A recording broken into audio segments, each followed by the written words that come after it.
minha arba'atun hurum, ada 4 bulan yang mulia, salasun mutawaliyatun, 3 bulan berturut-turut, Zulqa'dah, Zulhijjah, Muharram. 1 terpisah, ma baina Jumada wa Sya'ban, terletak antara bulan Jumadil Akhir dan Sya'ban, itulah dia disebut dengan bulan Rajab.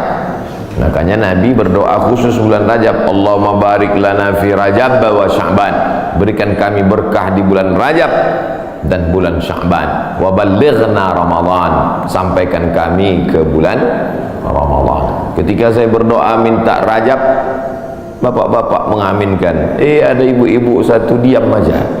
Ibu kenapa enggak mengaminkan? Saya sudah dapat Rajab. Rupanya nama suaminya Pak Rajab.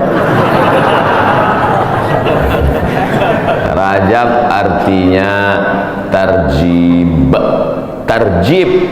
Tarjib artinya ta'zim. Ta'zim artinya agung, tinggi, hebat. Bulan Rajab bulan yang tinggi, bulan yang hebat, yang dipilih oleh Allah Subhanahu wa taala.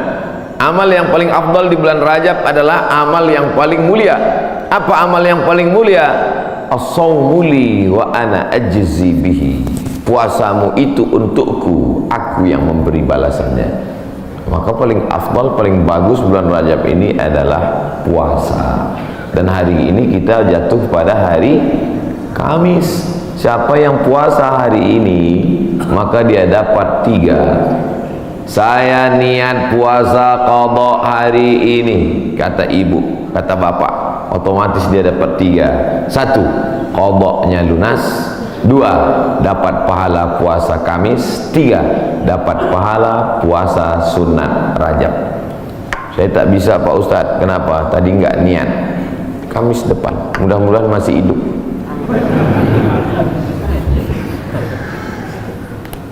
Kenapa Ustaz cerita qadha di bulan Rajab? Karena yang kemarin mau diqadha Ramadan tahun lalu belum jadi mengqadha. Faman kana minkum maridan, siapa yang sakit, aw ala safarin, atau musafir, fa iddatum min ayyamin ukhar, ganti di hari yang lain. Ramadan kemarin ada tinggal puasanya, ketika mau diganti di bulan Syawal tidak jadi. Pernah pas mau diganti tidak jadi. Kenapa? Kue hari raya nggak habis-habis. Mau diganti di bulan Zulqa'dah tak sempat. Di bulan Zulhijjah mau diganti, daging kurban tak habis-habis. Kaki sapi 1 ekor dalam freezer. Akhirnya inilah kesempatan paling hebat kalau mau mengganti puasa. Tapi kalau cerita masalah ganti puasa pasti ingatnya ibu-ibu. Karena yang hamil ibu-ibu, yang menyusukan anak ibu-ibu. Makanya Ustadz selalu mengatakan ibu-ibu, kalau mau ganti bulan puasa yang tinggal kemarin, bagusnya di bulan Rajab. Dia tak tahu ibu itu memang puasanya tinggal 7 hari, suaminya 17 hari. Ternyata bapak-bapak juga punya hutang puasa. Apakah selesai hutang puasa ini dengan astagfirullahaladzim, astagfirullahaladzim, astagfirullahaladzim, astagfirullahaladzim? Hutang puasa lunas, enak aja.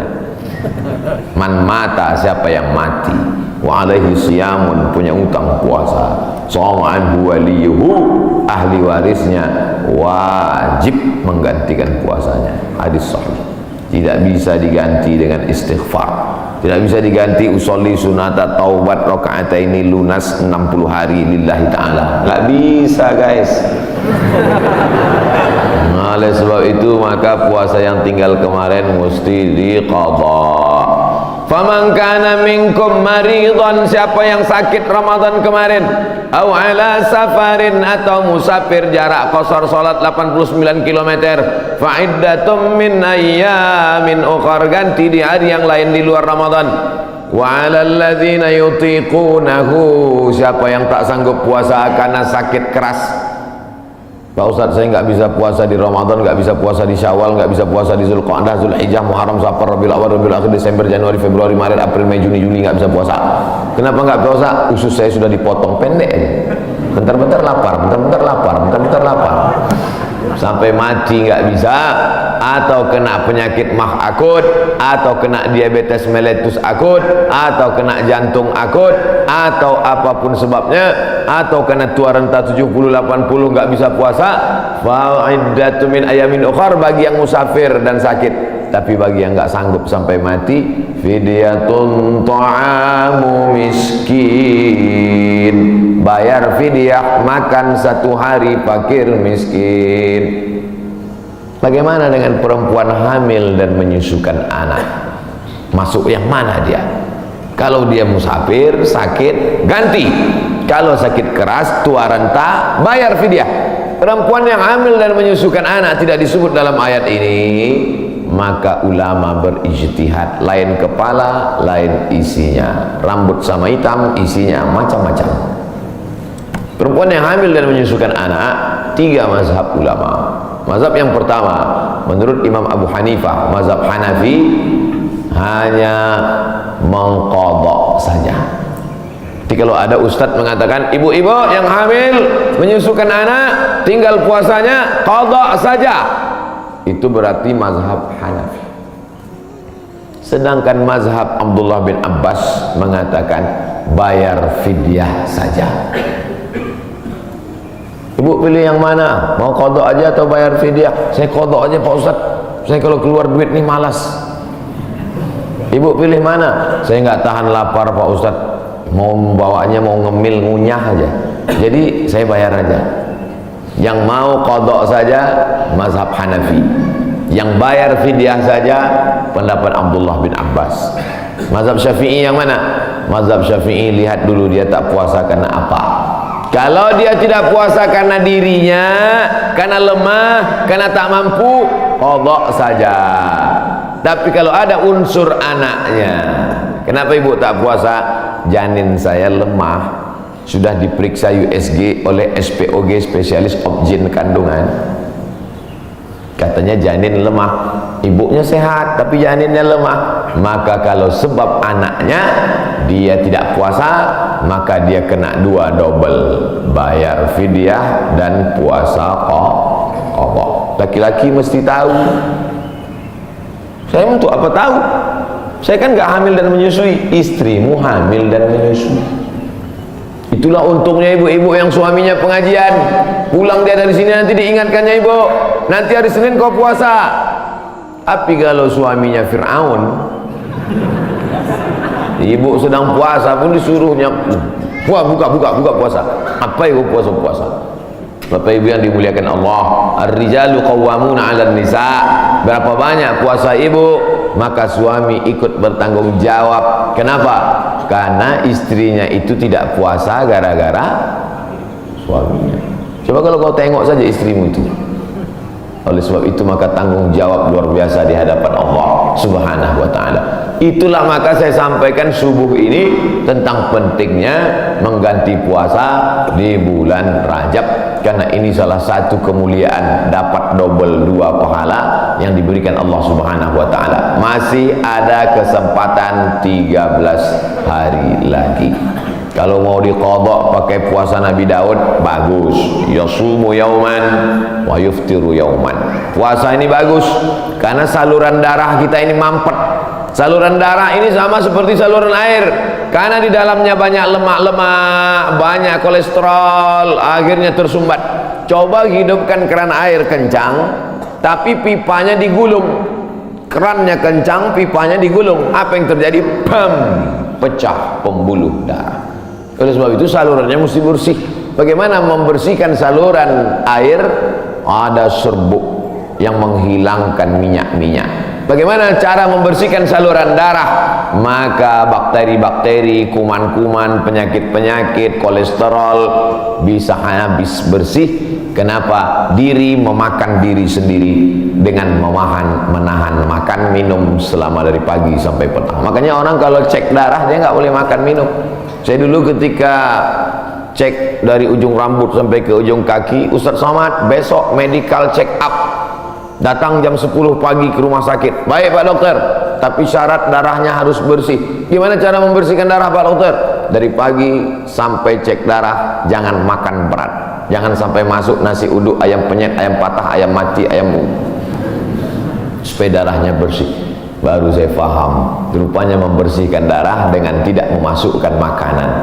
Tapi itu bonus dari Allah. Dengan banyak puasa tubuh sehat, dengan banyak puasa badan sehat, dengan banyak puasa tidak ada kolesterol darah tinggi, diabetes mellitus dan kawan-kawannya. Dengan banyak puasa, banyak perempuan-perempuan sekarang rajin puasa, niatnya bukan lillahi ta'ala, diet ta'ala. Itu diet, itu bonusnya, hadiah dari Allah Subhanahu wa taala. Tetapnya niatnya tetap nawaitu shauma qadha'in, saya berniat besok puasa qadha lillahi ta'ala. Adik-adik mahasiswa, mahasiswi bagus banyak puasa, hemat belanja. Bagus puasa. Wa antasumu khairul lakum, dengan banyak puasa itu lebih baik bagimu, begitu kata Allah Subhanahu wa taala. Habis bulan Rajab, saya nggak bisa puasa Pak Ustaz. Kenapa kau tak bisa puasa? Dokter ngasih tahu Bapak jangan puasa, kalau puasa mati. Jangan puasa. Ngadu si bapak ke ibu, Bu, tadi dokter ngasih tahu saya nggak boleh puasa. Kenapa bang? Karena kalau puasa mati. Abang mati aja lah. Tak boleh pilih mati.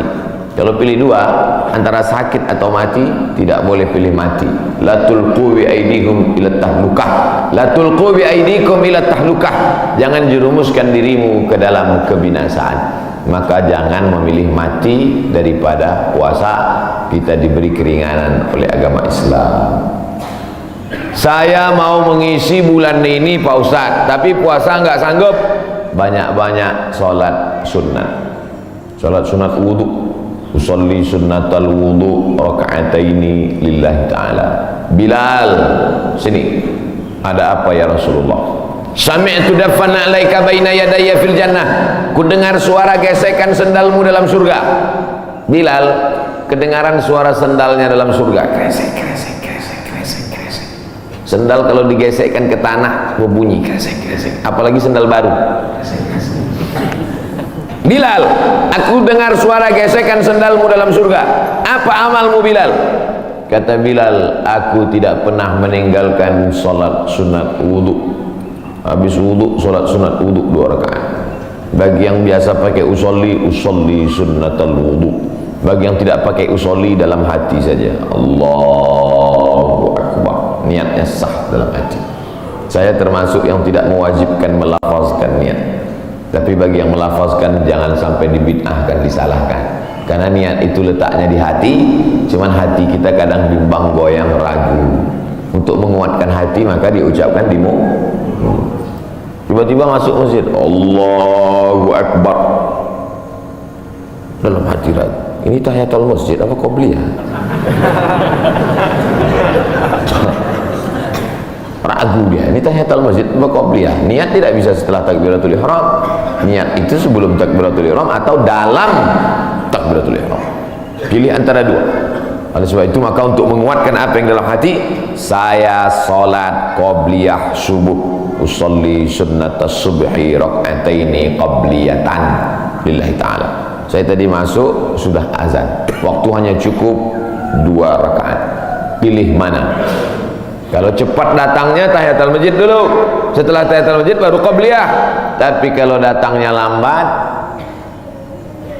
qabliyah. Karena kalau tahiyatul masjid nggak dapat qabliyah, tapi kalau qabliyah automatically dapat tahiyatul masjid. Tapi jangan gara-gara ini lambat terus datangnya. Nah, Ustaz Somad pandai ceramah aja nyuruh cepat datang, Ustaz sendiri lambat datang, sengaja lambat. Karena kalau cepat banyak yang minta foto. Nah, oleh sebab itu yang paling afdal adalah cepat-cepat datang ke masjid. Allahumma ftahli abwaba rahmatik, bukakan untukku pintu rahmatmu. Mau keluar masjid, doanya sudah ditulis di pintu. Allahumma inni as'aluka min fadlik. Ini hebatnya masjid PT Antam, doanya ditulis di pintu. Banyak juga di masjid lain doanya ditulis di lampu running text. Pas lampunya mati, doanya hilang. Ini bagus, tulis. Jadi jamaah bisa ngelihat. Pas mau masuk, Allahumma inni Allahumma ftahli abwaaba rahmatik, bukakan untukku pintu-pintu rahmatmu ya Allah. Sampai ke dalam tahiyatul masjid, usalli sunnatan tahiyatul masjid raka'ataini lillahi ta'ala. Idza dakhala ahadukumul masjid, kalau kamu masuk masjid fala yajlis, jangan duduk hatta yusalli raka'ataini, sampai salat sunat 2 rakaat. Tahiyatul masjid, qabliyah, ba'diyah, salat sunat wudu, salat sunat du'a, salat sunat isyraq, salat sunat awabin, salat sunat tasbih. Perbanyak salat sunnah. Saya semua udah Pak Ustaz. Apa yang belum? Salat sunat mutlak. Ada salat sunat yang terikat waktu, duha. Ada salat sunat yang terikat momen, tahiyatul masjid. Ada salat sunat yang tidak terikat apa-apa. Salat sunat aja 2 rakaat. Enggak ada angin, enggak ada hujan, salat sunat aja 2 rakaat. Kau salat sunat apa tadi? Salat sunat aja 2 rakaat. Mana ada salat sunat aja? Salat sunat tidak terikat dengan apapun, namanya mutlak. Mutlak artinya lepas, tidak terikat dengan apapun. Syukur kepada Allah Subhanahu wa ta'ala. Suatu ketika Nabi bertamu ke rumah sahabat. Sampai di rumah sahabat dikasih makan, dikasih minum, dijamu dengan jamuan luar biasa. Setelah itu dia sholat sunat 2 rakaat. Sholat sunat apa namanya? Kan nggak mungkin usolli sunnatan 2 rakaat karena sudah dikasih makan enak lillahi ta'ala. Nggak ada. Makanya kita kadang sholat sunat aja 2 rakaat sebagai ungkapan syukur kepada Allah. Cara bersyukur subhanallah, betul. Cara bersyukur berzikir banyak selawat, betul. Tapi syukur yang paling bagus adalah dengan sholat sunat aja 2 rakaat. Aku sholat sunat 2 rakaat karena bersyukur kepada engkau atas nikmat yang begitu hebat, yang begitu banyak. Abang tadi sholat sunat? Iya. Sholat sunat apa? Syukur. Hari ini kau enggak? Lauknya enggak enak. Oh, nggak bisa begitu. Nikmat ini bukan cuma makanan enak, hidup nyaman juga nikmat. Tinggal di komplek ada masjidnya juga nikmat. Tinggal di lingkungan yang mengingatkan kita kepada Allah. Berapa banyak orang kerjanya mantap tapi sholat nggak bisa. SMS ke saya, meleleh air mata baca SMS-nya. Ustaz Somad, apa hukumnya sholat di WC? Hah? Ente mau ngetes saya apa gimana nih? WC kan najis, tempat setan, kotor. Menyebut nama Allah aja nggak boleh. Allahumma inni a'udzubika minal khubuthi wal khaba'is. Mau masuk WC, ya Allah lindungi aku dari setan jantan dan setan betina. Setan jantan di sana, setan betina di sana. Ketemunya di mana? Di WC. Dia bilang apa hukumnya sholat di WC. Saya sangka mau ngetes saya. Ternyata memang betul. Dia kerja di luar negeri, supervisor pengawasnya tidak mengizinkan permisi sholat. Akhirnya dia masuk ke WC yang agak lapang, dia bentang kain, sholat di dalam. Hanya untuk mencari makan, Bapak Ibu. Luar biasa nikmat. Bisa kerja di Pomalaa. Betul? Lama saya ngapalnya nih. Bisa kerja nyaman, masjidnya besar, ibadah tidak dilarang, pengajian dihadirkan ustaz. Inilah nikmat yang paling besar. Fabi ayyi ala'i rabbikuma tukadziban. Nikmat apa lagi yang kau dustakan? Keluar dari komplek pemandangannya indah, memandang ke tepi jalan, lautan terhampar. Kata orang, saya nggak ngeliat tadi malam gelap. Kurang apa lagi, nikmatnya besar. Ikannya segar-segar, mantap-mantap, duriannya enak. Kau tahu Ustaz tadi malam makan durian. Oleh sebab itu maka syukur kepada Allah. La in syakartum la azidannakum wa la in kafartum. Tapi kalau kau kufur, tidak kau syukuri nikmat ini, inna azabi lasyadid. Azabku itu amat sangat menyakitkan. Jangan sampai setelah azab datang barulah meleleh air mata. Astagfirullah. Di rumah sakit terbaring, disuapkan sama istrinya bubur jagung. Dulu waktu sehat kemana aja. Kalau ada orang udah sakit baru petik tasbih, biasa. Kalau ada orang ketika sudah pensiun baru berzikir, biasa. Tapi ketika waktu sedang badan sehat, rezeki banyak, ada jabatan, rajin ibadah, wah luar biasa. Nih masyarakat PT Antam nih luar biasa, betul. Tapi yang datang nih memang masyarakat lingkungan sini. Alhamdulillah. Karena saya pernah juga ceramah di komplek Musa. Ketika masih kerja aktif ke masjid baru luar biasa. Selesai ceramah dikasih, mohon maaf Pak Ustaz, yang datang tadi masyarakat dari luar. Bapak Ibu yang dimuliakan Allah Subhanahu wa taala. Ini kenikmatan ini kalau dicabut oleh Allah Subhanahu wa taala. Allah itu luar biasa. Allah kalau mau mematikan orang cukup saja dia katakan innama amruhu idza arada syai'an ayaqula lahu kun. Mati. Kenapa orang yang minum khamar tidak mati? Kenapa orang yang berzina tidak mati? Kenapa orang yang makan riba tidak mati? Karena Allah itu bismillahirrahmanirrahim. Allah itu sayang, dibiarkannya dulu. Malaikat itu sudah gergetan malaikat, mau cabut aja. Jangan, kata Allah Ta'ala, jangan. Biarkan dia mabuk-mabuk dulu, biarkan. Nanti baru kau celupkan dia ke neraka jahanam. Innallaha la yumli lidzalim. Allah sengaja mengulur kepada orang-orang yang zalim itu. Orang-orang yang zalim, yang aniaya terhadap dirinya, yang berzina, yang minum khamar, yang mabuk, yang makan riba, yang biarkan dia, biarkan. Sampai apa? Sampai dia bertobat. Kalau tidak juga, hatta idza akhadhahu lam yuflithu, sehingga Allah menurunkan azab tidak tanggung-tanggung langsung. Jadi jangan heran kalau ada orang enggak sholat, rumahnya besar, enggak sholat, mewah hidupnya. Sesungguhnya dia sedang dimainkan Allah Ta'ala. Inna kaidi matin, tipu dayaku amat sangat kuat. Cuman kadang orang ini enggak paham cara pikir Allah SWT. Cara pikir ibu aja kadang anak enggak paham. Anak umur 5 tahun minta pisau, jangan, nanti tangan kau luka.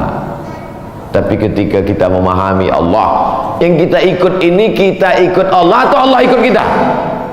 Kita ikut Allah. Ini banyak orang sekarang Allah dia suruh ikut dia. Ya Allah, berikanlah aku gaji yang banyak, kau ikut aku, jangan sampai aku ikut engkau. Sebenarnya yang Tuhan ini aku apa kamu itu Tuhan? Kita yang ikut Allah. Makanya kita ini disebut muslim. Muslim artinya berserah diri kepada kehendak Allah, bukan Allah yang ikut kita. Kadang banyak kita paksa Allah untuk ikut kita. Kita berdoa sesuai dengan request kita. Kalau kita Allah nggak kasih, lalu kita marah sama Allah. Ente siapa, kata Allah. Makanya kita serahkan kepada Allah. Tapi kita kalau berdoa tetap minta apa yang kita minta. Jangan gara-gara ini nanti, ya Allah pagi ini aku nggak berdoa apa-apa, terserah oleh Allah. Mau kasih nggak apa-apa.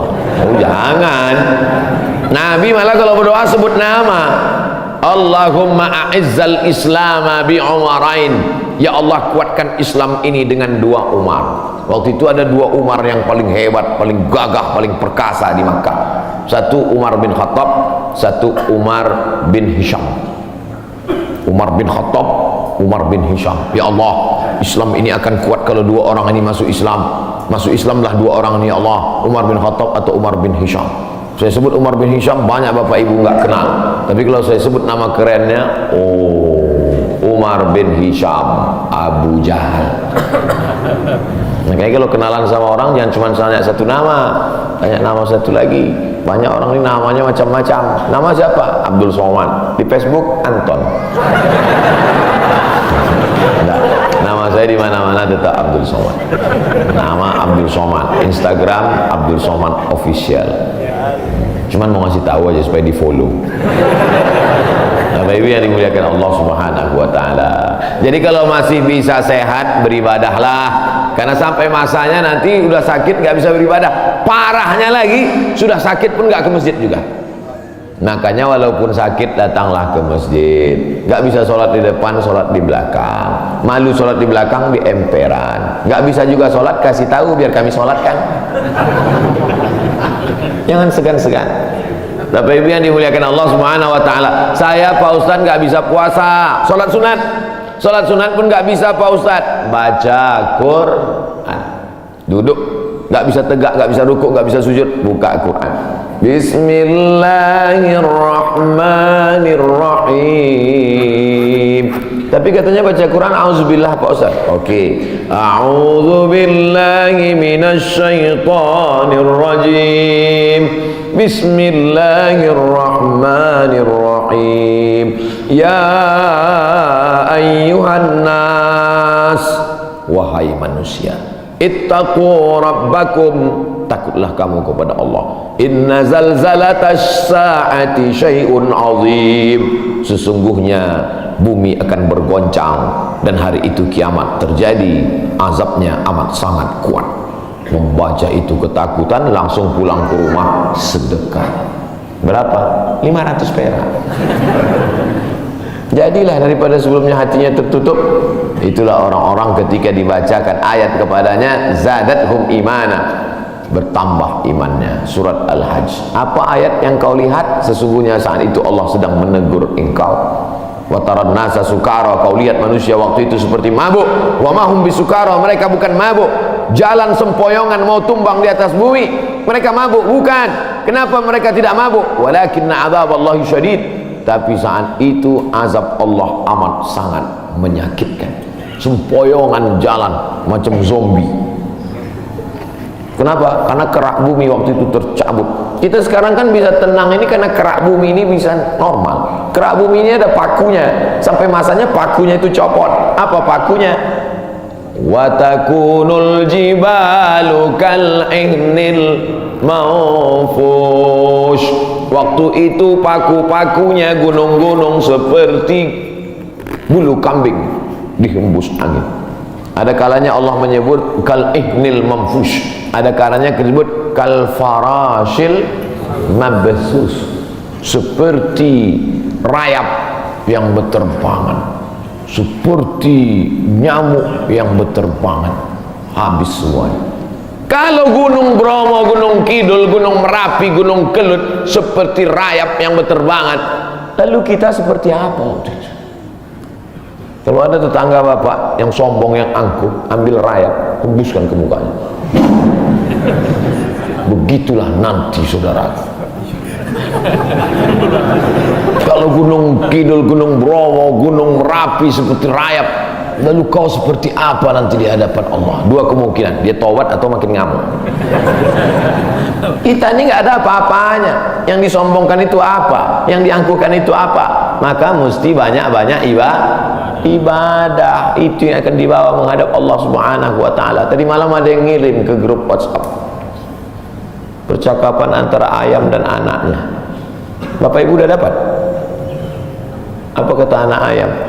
Mama, kenapa manusia itu hebat ya? Namanya macam-macam setelah lahir ke dunia.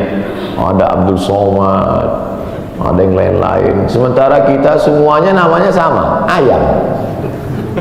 Semua ayam. Apa kata induk ayam? Gak apa-apa nak, mereka memang namanya mantap-mantap, tapi setelah mati semuanya namanya satu, mayat. Beda sama kita. Kita memang ayam, tapi setelah kita mati ada ayam panggang, ada ayam goreng, ada ayam. Mereka memang hebat-hebat, mereka kaya-kaya, mereka pejabat-pejabat, mereka punya jabatan, mereka punya ilmu, mereka punya gelar profesor doktor. Tapi setelah mereka mati, tidak ada yang mendatangkan manfaat, semuanya menjadi mayat. Beda dengan kita. Kita setelah mati mendatangkan manfaat, mengenyangkan perut. Ulaika kal an'am, mereka itu seperti binatang. Balhum adall, bahkan lebih hina daripada binatang. Makanya kalau tidak karena ibadah, apa beda kita dengan ayam? Bukan hadis, dapat di grup WhatsApp. Saudara yang dimuliakan Allah Subhanahu wa ta'ala, bedakan dirimu dari binatang dengan apa? Dengan ibadah. Cerita tentang ibadah, apakah ayam itu tidak bertasbih? Ayam itu ketika sedang mengeram, coba lihat lidah ayam sedang mengeram, semuanya bertasbih. Bertasbih. Nabi mencabut pelepah korma, menusukkan pelepah korma di makam. Sahabat bertanya, kenapa kau tusukkan pelepah korma itu ya Rasulullah? La'allallaha an yukhaffifa 'adzabahuma ma lam yaybasa. Selama pelepah korma itu basah, maka orang yang ada di kubur diringankan azabnya. Kenapa? Karena pelepah korma bertasbih. Tapi jangan gara-gara ini nanti bapak meninggal minta surat wasiat, tanamkan 3 batang korma di atas kuburku. Nabi sedang ingin mengajarkan bahwa pelepah korma bertasbih. Planet-planet bertasbih, Neptunus, Merkurius, Pluto, Mars bertasbih. Mana buktinya? Ketika kita melihat petir menggelegar, apa ucapan dari mulut? Subhana man yusabbihu bihir ra'du wa bihamdi. Maha suci Allah, yang planet-planet pun bertasbih mengagungkan Allah. Lalu kita apa? Makanya yang tak sanggup baca Quran, saya Pak Ustaz nggak bisa baca Quran. Asal baca Quran mata meleleh Pak Ustaz. Meleleh menangis karena takut atau gimana? Nggak nampak lagi titiknya Pak Ustaz. Puasa nggak bisa. Kalau nggak bisa puasa, sholat sunat, kaki sakit. Baca Quran, mata sakit. Pejamkan mata, ambil tasbih, berzikir. Afdalul zikri fa'lam annahu la ilaha illallah, la ilaha illallah. 100 kali. Dikit kali 100 kali Pak Ustaz, 1000 kali. La ilaha illallah. Baca selawat, istighfar 1000 kali. Selawat 1000 kali. La ilaha illallah 1000 kali. Isi hari-hari bulan Rajab ini dengan kemuliaan. Belum tentu bulan Rajab tahun depan kita masih hidup. Saya insya Allah hidup, Bapak Ibu nggak tahu.